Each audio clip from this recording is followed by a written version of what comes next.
It's the start of the year, and this is inevitably the January Moan. I mean, what else did you expect?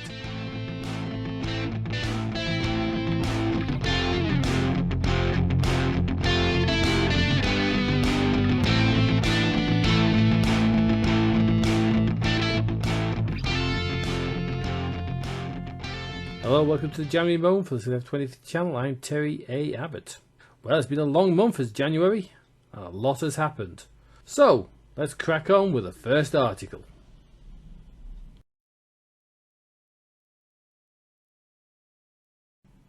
The death toll in the UK for COVID is now over 100,000. 100,000 people dead. Can you imagine what that looks like? How many families have been devastated? Tragic stories of a family that met for Christmas being completely wiped out. Another one of a daughter who went to a Christmas party and ended up with her mother dying. These are just like statistics of a carnage in the world. And some of the people who have died have been young. Not all are oldies. I mean, this is one of the things that it's all old age pensioners, they're all dying. Well, they're all the old anyway. Yeah, okay, fair enough. You spoon. Let's go back to some of the younger ones that died. We have people in their 40s, the 30s dying, the 20s dying of this. We've had kids, actually teenagers, dying of this bloody disease. It's not all oldies. Okay? Now, there is light at the end of the tunnel. There are vaccines. And there are more vaccines being rolled out every day. We've got 3 that are currently in use, which have been passed for usage. The Pfizer vaccine, the Moderna vaccine, the AstraZeneca vaccine, and there are more coming online.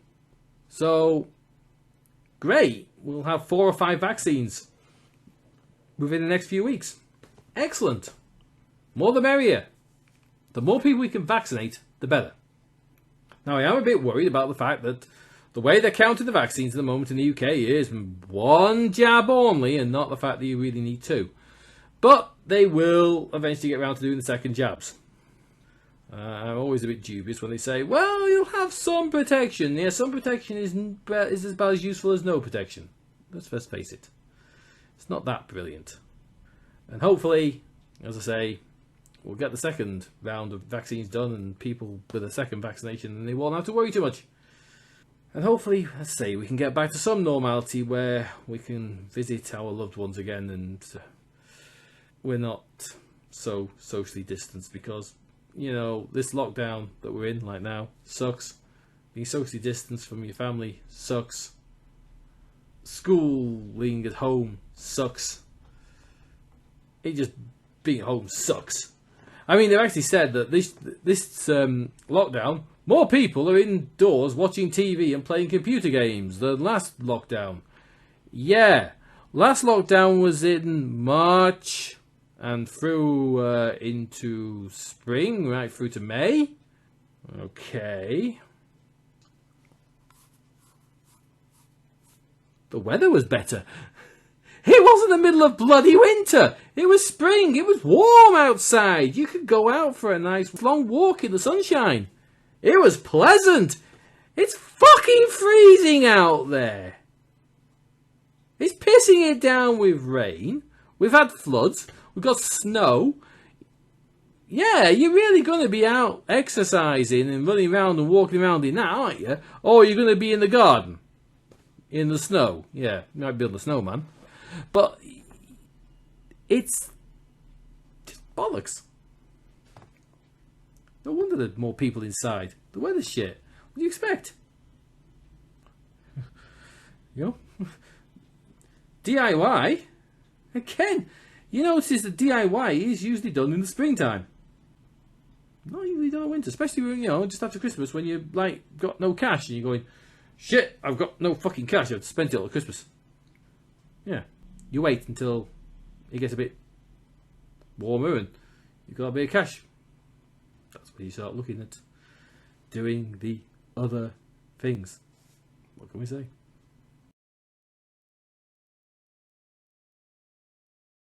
I know COVID is the main story, but Brexit is the other story. Of woe and destruction. You know, Brexit was supposed to stop all this red tape. You know, Europe, lots of red tape in Europe. Real pain in the ass, this European red tape. Let's go and leave Europe and we can have less red tape. Talking to a cheese company. Before Brexit, they had one form to fill in. Now they have 5. And they even have to fill in forms for just one consignment. That's not good, is it? Seems to increase the red tape there, haven't you? The fishermen are absolutely disgusted because they can't sell their catch, so it's basically rotting on the quayside. Congratulations to that one. Jacob Rees-Mogg says the fish are happy because they're British fish. Well, I think the fish are very happy, so they're rotting on the quayside. Good, Jacob. Just like your joke. Stuff coming over from Europe now costs more money.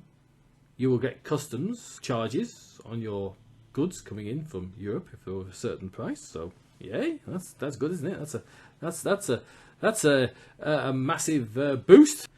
And companies are slowly but surely moving their operations into Europe, and slowly, by a death of 1 million cuts is going to kill the financial centre of London, because it'll slowly get whittled off. At the moment, the good thing for London is there is no major financial centre in Europe that rivals it for amount of people, so at the moment it's still alive. But if they did actually end up with either Frankfurt or Paris becoming one of the main hubs, you could see more and more companies would move to there. And that would be the death knell for London. Because, hey, if I want to do business in Europe, I'm going to do it in Europe. Because doing it in London is going to cost more money. So that's it. Brexit. It was a great idea, wasn't it? We're finding out more and more now that it wasn't. We had a shit deal. It only covers goods, which we basically don't have a surplus in. And it doesn't have anything to do with services, which is what we specialise in. I think this country has been well and truly screwed. You can find Boris and his pals for that. Well, remember, Boris Johnson didn't really believe in Brexit. He saw it as a way to enhance his political ambitions and become Prime Minister. Simple as that. Well, I think we'll start to really see how bad things are later in the year as the economy picks up. Because at the moment with lockdown, the economy is in the shitter, and I think after lockdown, when we emerge and we start to see Brexit taking its toll, we'll find the economy is still in the shitter. When probably the economy has actually been flushed down the shitter by this point and is now in the sewer. But hey ho, that's what you get when you do Brexit.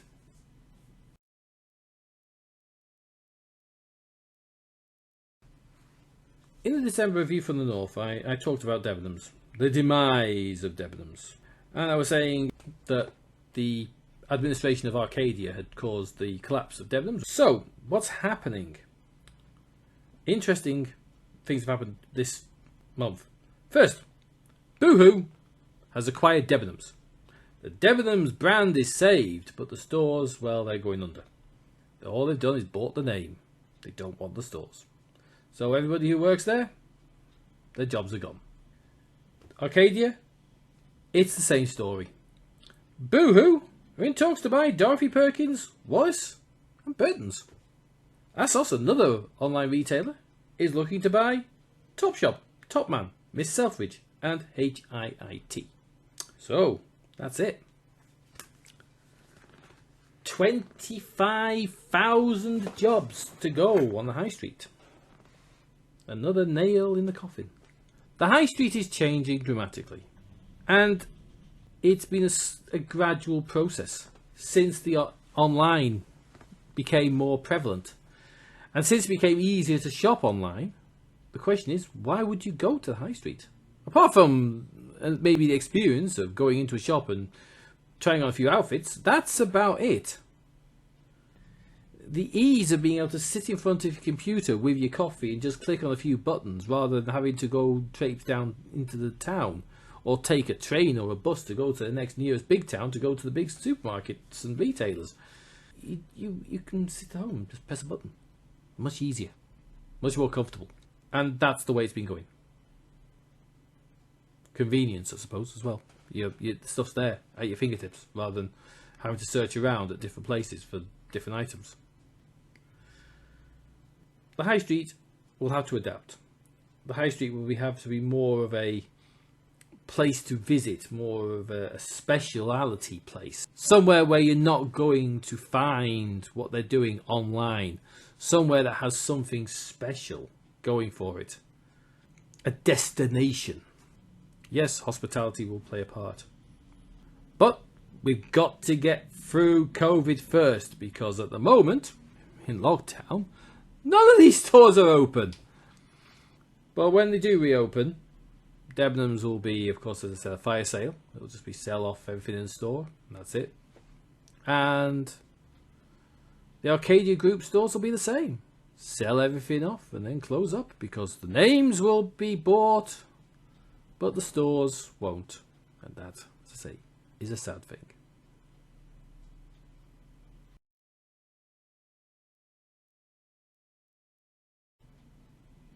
Now, the name Sir Desmond Swayne may not ring a bell with anybody. Not surprising, he's a backbencher.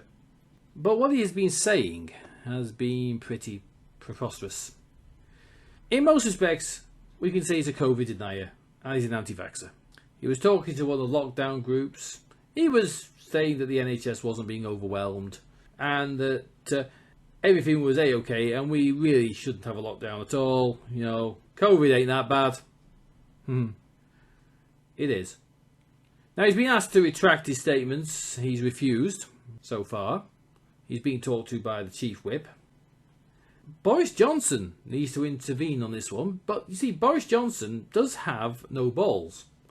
It seems to be that with anything that happens with backbenchers, Boris Johnson doesn't want to intervene.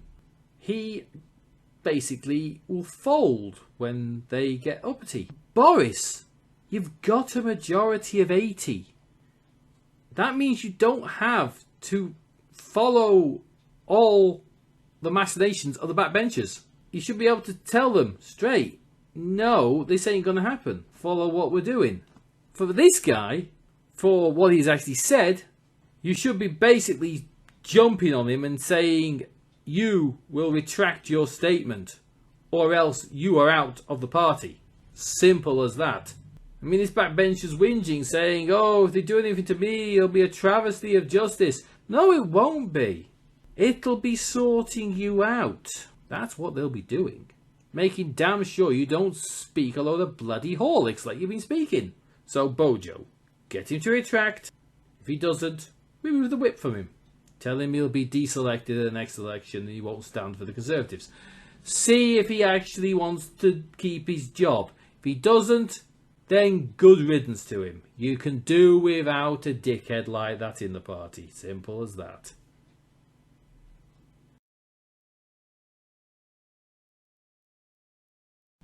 We turn to America and we turn to what's been going on. Now, January has been an interesting month in America. Wow. On the 6th of January, there was an attempted insurrection. Large amounts of MAGA maniacs tried to take over Congress, tried to capture members of Congress, wanted to execute Mike Pence because Mike Pence had the audacity of following the Constitution. Yeah, he followed the Constitution. He did his constitutional duty. It was the counting of the votes from the Electoral College. It's basically looking at them and saying, yeah, these votes are correct, Joe Biden's president. It's a very straightforward thing. Of course, it wasn't going to be so easy because in Congress you have the cult of Donald Trump roaming around. Senators and congressmen who are MAGA maniacs and cultists and some of them QAnon conspiracy fuckwits. And unfortunately, they caused trouble. They tried to stand against the vote, but basically they got overruled, they got voted down, and eventually, although they had to wait until a lot later in the evening after they got all the maniacs out of the Capitol building, they managed to continue, and basically Joe Biden was confirmed as the next president of the United States. So, on the 20th, he became president. Inauguration day. He walked up, became president.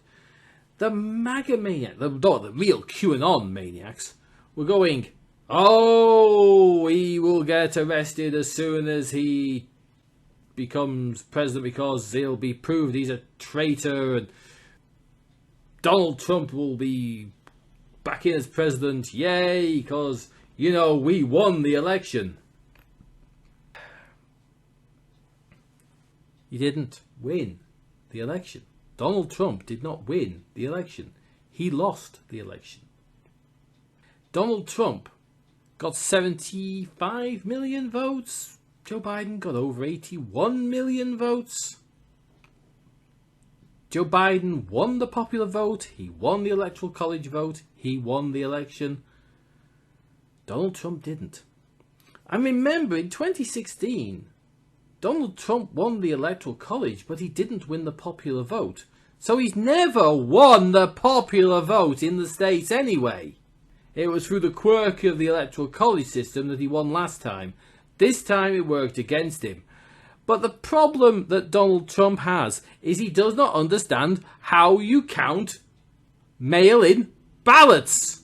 How did it go from me being ahead at the end of the night to suddenly me being behind? Well, because they were counting the mail-in ballots after they counted the ballots cast on the day. That's how a lot of the areas were doing the counting. And the fact of the matter is that when they counted in the mail-in ballots, a lot of them were Democrat because more Democrats voted by mail. Because, hey, we don't like standing in big queues in a time when there's COVID roaming around. We're not a bit stupid. Your Republican boys followed the president's rules and said, oh yeah, we'll vote on the day, what the president was saying, but the others were thinking, no, actually, we probably better vote in mail and then we don't have to worry about getting COVID. You lost. Suck it up, boys. You lost. They can't accept it. You've got Pastor Greg Locke roaming around shouting that Trump got a landslide. He didn't. He never got a landslide in 2016, and he certainly didn't get a landslide in 2020. There was nothing. A landslide would be near enough every bloody state. He would have been California, the whole fucking lot. He lost. Get over it. How can you, as any sort of religious boy, follow Donald Trump? He's probably the most least religious president I've ever seen. Joe Biden goes to fucking church, for Christ's sake. I don't think Donald Trump knows what the inside of a fucking church is. Certainly doesn't know which way to hold the Bible. Face it, Trump lost. That was simple as that. And there was no fraud. No fraud to speak of that would be anything that would change the election result. There may be, a couple hundred fraudulent ballots here and there, which is what you get, even, in most elections. But that is, like percentage terms, negligible. I mean, the ones they've found so far have all been Republicans. They voted for Donald. It was dead mothers voting for Donald Trump. Hey ho, great news. And another thing they found, another person trying to do electoral fraud was Donald Trump in his phone call to Georgia, where he was trying to secure 11,000 votes or so to win the area. Oh my good God. And saying that, your votes, it wasn't a fair vote to a state that had multiple recounts. You just can't make it up, can you? They absolutely just lost the plot. You've got Joe Biden as president now. He looks like a president. He acts like a president. He talks like a president. You're back to having a president rather than a clown. Just live with it. Be happy with it. Because things are back to normal in the US as far as politics are. You've got rid of the clown prince and you've got what you normally have. A basic standard president. And it is a relief to see one.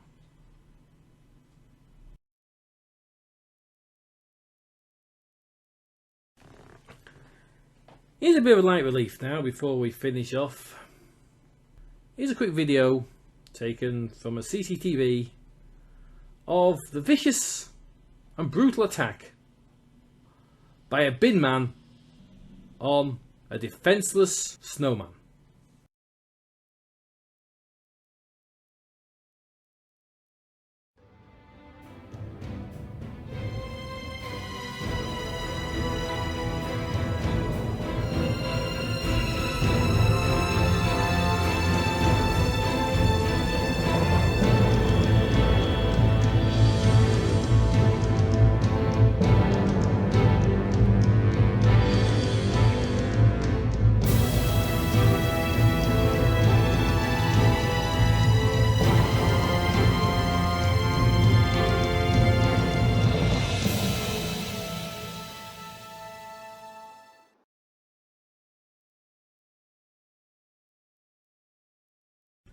Okay, you decide. The Binman in question was sacked for this altercation. Should he have been? There is no right or wrong answer. He was sacked by the council for bringing the council into disrepute.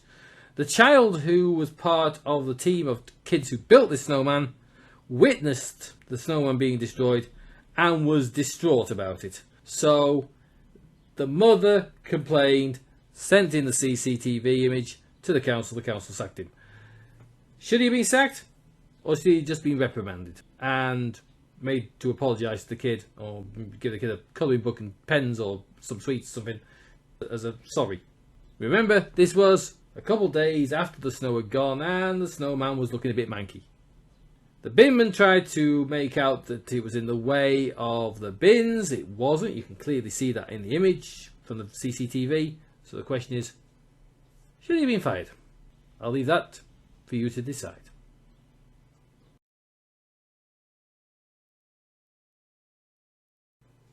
And that's rounds it up for another month of moaning. I'll be back next month with the February moan. Until then, you can keep yourself entertained with a couple of View from the Norths, which will be coming out in the very near future. So if you like what I do, please like and subscribe, hit the notification bell, and I'll see you next time. Stay safe and bye-bye.